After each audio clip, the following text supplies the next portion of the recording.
Hello everyone, welcome to our channel Login Aid. In this video, I will guide you on how to verify email address on Banggood. So if you also want to verify your email address on Banggood, this video is just for you. Follow the simple steps and you'll be able to do it.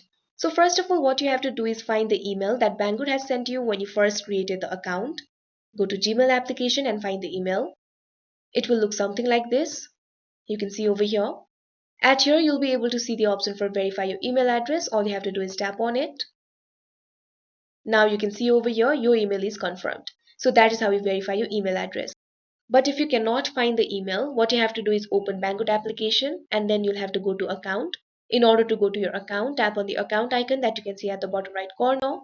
You can see over here I'm already on my account. Now what you have to do is go to settings.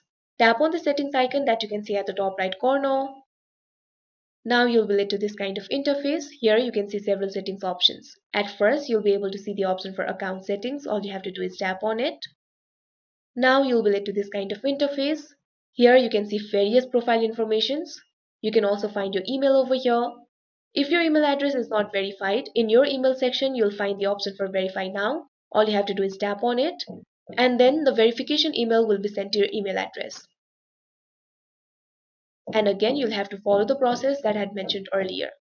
So that is how you verify your email address on Banggood. I hope you found this video helpful. Thank you for watching. Make sure to like, share and subscribe to our channel.